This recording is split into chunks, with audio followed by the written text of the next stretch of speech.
Hello students, हमने previous video में question 8 का ग्राफ ड्रॉ कर दिया था, राइट। ग्राफ ड्रॉ करके उसमें से डायरेक्ट हमने आंसर फाइंड किए थे कि अगर सेल्सियस 30 डिग्री होता है तो फ़ारेनहाइट में कितना होगा, वो ऐसे क्वेश्चंस दिए थे। इसमें क्वेश्चंस में जो जो दिया था वो हमने ग्राफ के ऊपर से फाइंड किया था। अगर ग्राफ के ऊपर से समझो तो हमें कन्फ्यूज़न होता है कि 30 डिग्री सेल्सियस टेम्परेचर हो तो फ़ारेनहाइट में कितना होगा वो फाइंड करने में, तो हम उसको कैलकुलेशन से कर सकते हैं। इसके लिए हमें जो इक्वेशन दिया है वही यूज़ करना है।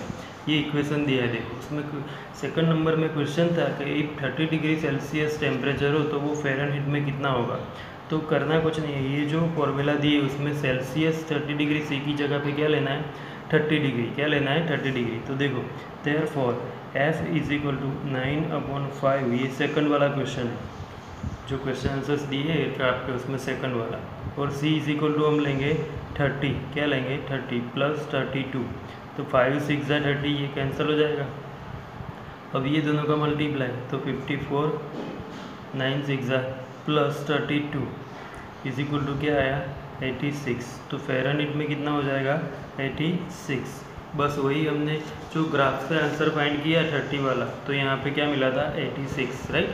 इसी तरह इसके बाद वाला नेक्स्ट क्वेश्चन दिया था कि टेम्परेचर अगर फ़ारेनहाइट में दिया हो, फ़ारेनहाइट में कितना, फ़ारेनहाइट में 95 डिग्री फ़ारेनहाइट दिया हो तो उसे सेल्सियस में फाइंड करना है। तो उसको सेल्सियस में फाइंड करना है तो जहाँ फ़ारेनहाइट मतलब ये जो फॉर्मूला है हमारे पास F is equal to 9/5 into C plus 32, तो उसमें F की वैल्यू 95 लेनी है, क्या लेनी है 95। देखो 95 is equal to 9/5 into C plus 32, right. तो ये 32 उस साइड जाएगा तो 95 minus 32 is equal to 9/5 into C. इसमें से 95 माइनस करो तो बचेगा 63 is equal to 9/5 into C. अब हमें उसको सेल्सियस में फाइंड करना है, मतलब सिर्फ सी फाइंड करना है। तो therefore C is equal to क्या हो जाएगा, तो ये 63, ये 5 ऊपर जाएगा और 9 नीचे, 9 से 1 जा 63, 7 5 जा 35, तो सी इज इक्वल टू क्या हो जाएगा 35 डिग्री सेल्सियस। सी क्या हो जाएगा, मतलब 95 डिग्री फ़ारेनहाइट हो तब सेल्सियस कितना होता है 35 डिग्री सेल्सियस। वो भी हमने आंसर ग्राफ से फाइंड किया था, ये 35 डिग्री आया था। देखो 95 से हमने ऐसे 95 से ग्राफ बनाया तो वो 35 पे आता है, राइट। तो ये कैलकुलेशन से भी हम इजीली कर सकते हैं, राइट। अभी उसमें थर्ड वाला क्वेश्चन क्या दिया था कि थर्ड वाले क्वेश्चन में ये दिया था, इसके बाद फोर्थ वाला क्वेश्चन था। फोर्थ वाले क्वेश्चन में ये दिया है कि इफ सेल्सियस 0 डिग्री हो तो फ़ारेनहाइट कितना होगा, और अगर फ़ारेनहाइट 0 डिग्री हो तो सेल्सियस कितना होगा वो। तो सबसे पहले C is equal to 0 degree लेते हैं, क्या लेते हैं C is equal to 0 degree लेते हैं। तो C is equal to 0 degree लो तो होगा क्या, F is equal to 9/5 into 0 plus 32, right. तो ये तो पूरी टर्म क्या हो जाएगी 0 0 के साथ मल्टीप्लाई होके प्लस 32, तो फ़ारेनहाइट क्या हो जाएगा, therefore F is equal to 32, क्या मिलेगा 32। तो जब C इज इक्वल टू 0 होगा, सेल्सियस 0 हो तो F इज इक्वल टू क्या होता है 32 होता है, क्या होता है 32 होता है। इसी तरह अगर F इज इक्वल टू 0 हो तो सेल्सियस कितना होगा वो भी फाइंड करना है। तो F इज इक्वल टू 0 लेते हैं, तो F इज इक्वल टू 0 ले लिया 9/5 इंटू सी प्लस 32, राइट। अब ये 32 उस साइड जाएगा तो माइनस 32 हो जाएगा is equal to 9/5 into C.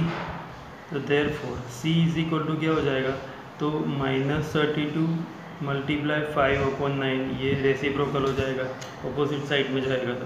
तो therefore C is equal to क्या हो जाएगा, C इज इक्वल टू, तो C इज इक्वल टू ये दोनों का मल्टीप्लाई कर देना है ऊपर, तो 180 हो जाएगा अपॉन 9, 180/9 उसको डिवाइड करो तो 17 जा, इसका आंसर आएगा -17 इंटीजर 7/9, ये इसका आंसर आएगा।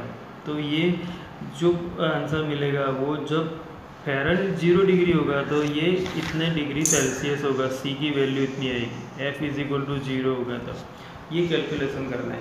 यही याद रखना है। फॉर्मूला में एफ इज इक्वल टू जो दिया हो सब्स्टिट्यूट करो तो सी सेल्सियस में वैल्यू मिलेगी, और सेल्सियस दिया हो तो फ़ारेनहाइट मिल जाएगा, राइट। अब उसके बाद उसमें लास्ट वाला क्वेश्चन था, अभी उसमें लास्ट वाला क्वेश्चन था कि is there a temperature which is numerically the same in both the Fahrenheit and Celsius.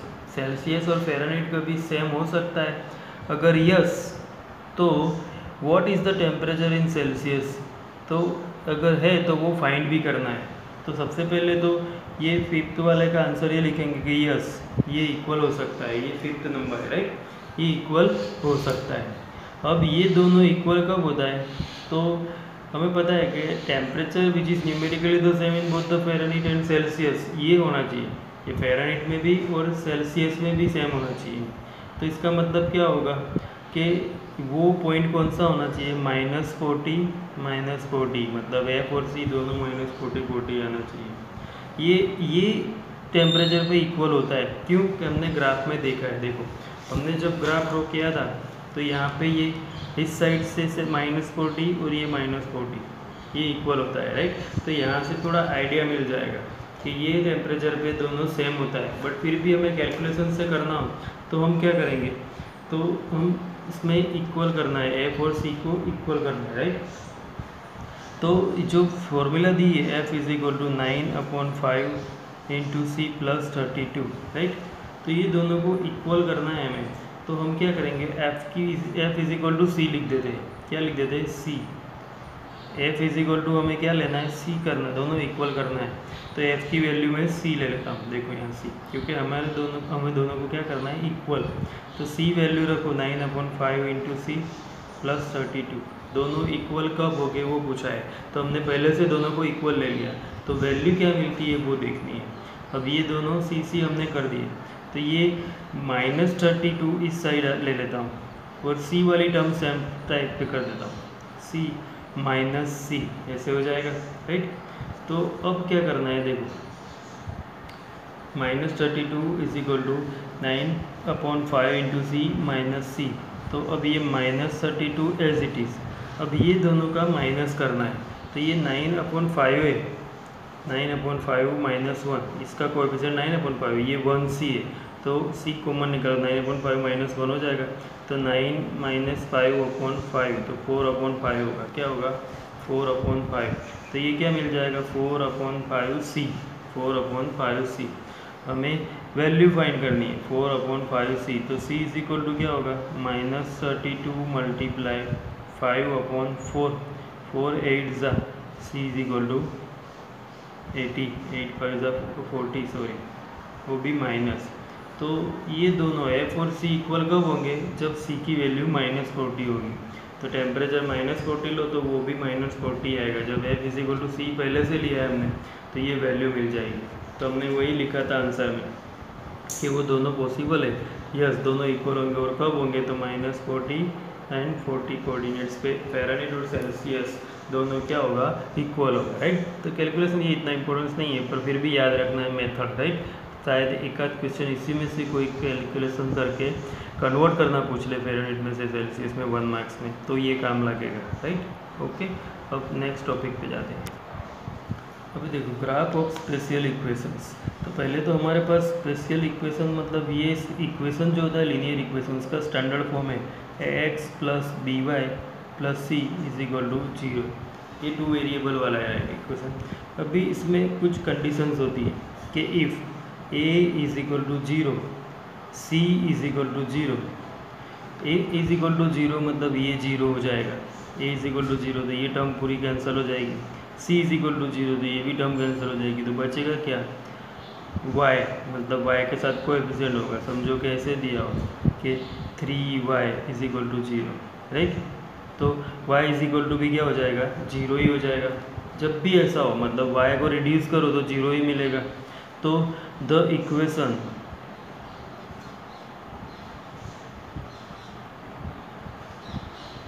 Reduces to y = 0, reduce होके क्या हुआ, y = 0, तब उसका ग्राफ ये जब दोनों 0 हो तो ये रिड्यूस होके y = 0 हो जाएगा, and its graph is the x axis. ऐसे इक्वेशन का ग्राफ क्या होगा, एक्स एक्सिस, सारे पॉइंट्स कहाँ आएंगे, एक्स एक्सिस पे आएंगे। कहाँ आएंगे, एक्स एक्सिस पे। ये याद रखना है कंडीशन, राइट। फिर यहाँ पे दूसरी condition, if b is equal to 0, यहाँ पे a था, यहाँ पे b है, और c इज इक्वल टू 0, तो द इक्वेशन रिड्यूसिस, ये equation reduces to x is equal to 0 हो जाएगा। कैसे, यहाँ पे b इज इक्वल टू 0 मतलब ये 0 हो गया, c इज इक्वल टू 0, तो बचेगा क्या, ax मतलब 3x 5x, तो x इज इक्वल टू 0 ही रिड्यूस होगा। तो and its graph is the y axis, उसका ऑपोजिट हो जाएगा y एक्सिस, राइट। मतलब वो पूरे सारे पॉइंट्स कहाँ आएंगे, y एक्सिस पे आएंगे। कहाँ आएंगे, y एक्सिस पे आएंगे। ये कुछ कंडीशन है, याद रहे तो रखनी है, नहीं तो उसको ट्राई करना है समझने का एक बार, ठीक है। एग्ज़ाम के लिए ये ज़रूरी नहीं है, पर कभी कभी कुछ ऐसी बेसिक नॉलेज ग्राफ में कुछ भी कोई क्वेश्चन को सॉल्व करना हो तो ये हो तो जल्दी सॉल्व हो जाएगा, right. Third question, if third point, if a not equal to 0, b not equal to 0, a और b ये दोनों 0 नहीं है और c इज इक्वल टू 0 है, तो इसकी कंडीशन हमने पहले भी आगे देखी है कि a not equal to 0, b not equal to 0, c 0, तो the equation reduces to, reduce होकर इक्वेशन क्या बनता है, ax plus b y is equal to 0, right. तो ऐसा जब भी होगा तो इट्स ग्राफ, इसका जो ग्राफ होगा, is line passing through origin, हमने देखा था, पता है, पासिंग थ्रू ओरिजिन, ओरिजिन में से इसका ग्राफ पास होगा, ये हमने देखा था, राइट। और उसमें फोर्थ पॉइंट, एक लास्ट पॉइंट लिख लेते हैं कि if a not equal to 0, b not equal to 0 and c not equal to 0, तीनों 0 नहीं है, मतलब तीनों प्रेजेंट है, राइट। तो इसका ग्राफ क्या होगा, तो द ग्राफ दोनों एक्सिस को इंटरसेक्ट करेगा, पता है ना। द ग्राफ आगे मैंने बताया था, the graph of the equation, the graph of the equation is a line intersecting both the axes at distinct point, अलग अलग पॉइंट में इंटरसेक्ट करेगा, राइट, एक्स और वाई एक्सिस को। तो ये 4 पॉइंट्स भी तुम्हें याद रखने कि क्या होगा ग्राफ, राइट। अब ये 4 पॉइंट्स के बाद हम एक्सरसाइज 4.4 स्टार्ट करते हैं, राइट। देखो 4.4 में क्वेश्चन नंबर 1 क्या दिया है कि give the geometric representation of y is equal to 3, y is equal to 3 is an equation in one variable. इसको वन वेरिएबल में y इज इक्वल टू 3 में जियोमेट्रिक रिप्रेजेंटेशन देना है, और इन 2 वेरिएबल, दोनों टाइप्स का इसका रिप्रेजेंटेशन करना है। वन वेरिएबल होगा मतलब वो उसमें अकेला y है, तो उसको रिप्रेजेंट करना है तो वो नंबर लाइन पे रिप्रेजेंट कर देना है, और 2 वेरिएबल हो तो ग्राफ में रिप्रेजेंट करना है, ये याद रखना है। वन वेरिएबल मतलब वो नंबर लाइन पे आएगा, और 2 वेरिएबल मतलब वो कहाँ आएगा, ग्राफ में, राइट। तो सोल्व कर दे y इज इक्वल टू 3 को। देखो सबसे पहले तो एक्सरसाइज 4.4 क्वेश्चन नंबर 1, तो फर्स्ट में क्या दिया है, वन वेरिएबल। तो if the equation y is equal to 3 is as in one variable,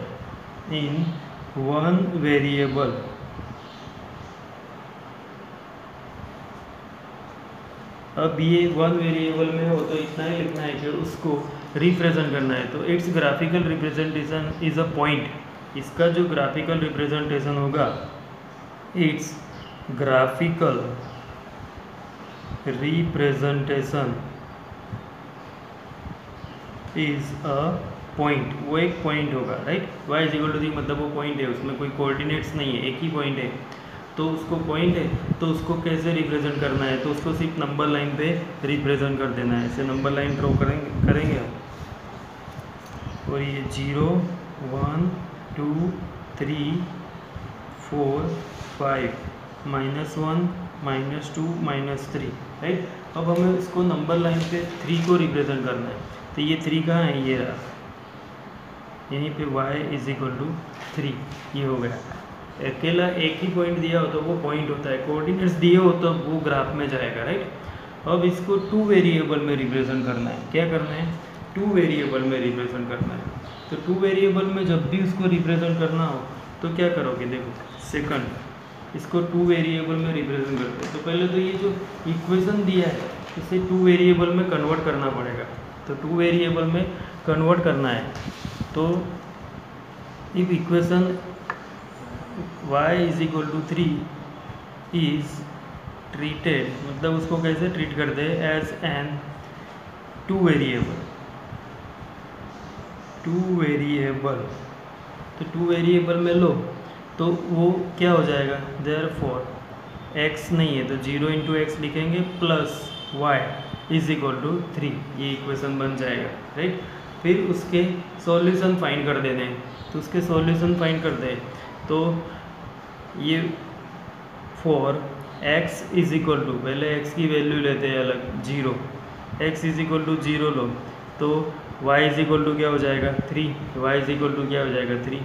फिर x = मैं दूसरी वैल्यू लेता हूँ 2, यहाँ 2 लो तो भी 2 × 0 0, y = 3 मिलेगा, कोई भी वैल्यू लो, x = 3 लो तो y = भी क्या मिलेगा, x = 3 लो तो y = 3 मिलेगा, राइट। कोई भी वैल्यू लो तो उसके यही सॉल्यूशन मिलेंगे, तो ये 3 सॉल्यूशन हो जाएंगे उसके, क्या हो जाएंगे 3 सॉल्यूशन, मतलब x की कोई भी वैल्यू लो, y = तो क्या मिलेगा 3 मिलेगा, क्या मिलेगा, ये 0 2 3 वैल्यू ले ली। अब यही पॉइंट हमें ग्राफ में प्लॉट कर देना है, क्या कर देना है, ग्राफ में प्लॉट कर देना है। तो देखो यहाँ पे मैंने ग्राफ ड्रॉ किया है, फर्स्ट सॉल्यूशन क्या था 0 3, क्या था 0 3, तो 0 और 3, 0x है, y पे 3 है तो यहाँ आएगा।